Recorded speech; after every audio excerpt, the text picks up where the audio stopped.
What people need is some clarity, some guidance, some communication, and that I think would go a long way. The fact that 52% say their organization has no known AI policy is pretty crazy, and of course that has an impact, both to the organization, which is the direct one, which is it's going to inhibit your ability to compete, your ability to innovate and stay ahead of your competitors. But there's also, of course, the one that which we'll discuss that how that hits employees. That shadow AI usage. I think 9% of the employees surveyed said they admit to putting sensitive company information into non-sanctioned AI tools, with a further 11% saying they're not sure if they have, coming up to 20%. And so this slow decision making, this lack of clarity, this wanting to have all the answers is having an impact on the business, but also on the employees and reputation, company risk. I actually want to talk a little bit about the impact on the workforce, but I'll let you react to that. Yeah, no, I think that just acknowledging that that sort of shadow AI kind of usage is happening would be one place to start instead of just coming down hard and say until we evaluate, just don't use it because people are probably going to use it anyway. Yeah, And so so I don't think that's the right stance. At some point, depending on the culture of the organization, I would hope that there's some level of trust and that people are, treated like adults. But it doesn't mean that, there's not anyone who could, you know, make a mistake or just not be thinking deeply enough about um, what they're inputting into these systems. Just like anyone could, click on a suspicious email, and if that person has access to sensitive systems, then you've got a problem. So that can happen to anyone. So yeah, maybe the messaging starts with we're evaluating this. Please just be careful if you're using these tools. I was at IBM. I mean, I was there when we had access to the internet. I was there when social media, came about, and we had to go through the same thing both times. It wasn't exactly the same, but it had a lot of similarities. And when social media came about, as a B2B organization, you know, IBM had to really think about how they would use this. And of course, being a big technology company, they found all kinds of ways to take advantage of those opportunities and teach, their B2B clients to do the same. But I remember very specifically showing IBM clients what social media was about and how we could analyze the data, whatever. And they were just like, why would I ever?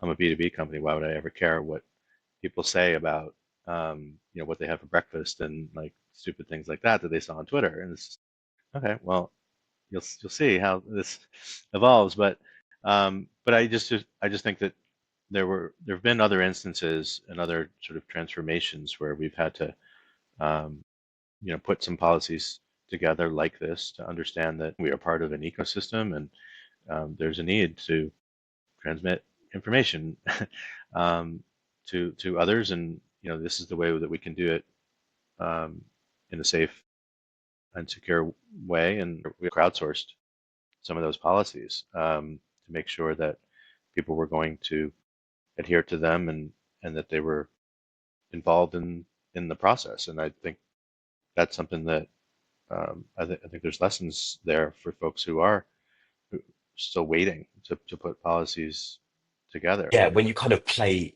back that historical lens on it, which is that you look at the internet, you look at social media. I think the big learning from those things is that you can't bury your head in the sand and wait for it to catch you up. Uh, And we organizations have solutions to those. For example, like like the internet is actually a good response to like let's have this knowledge and information sharing, but let's do it in a governed way.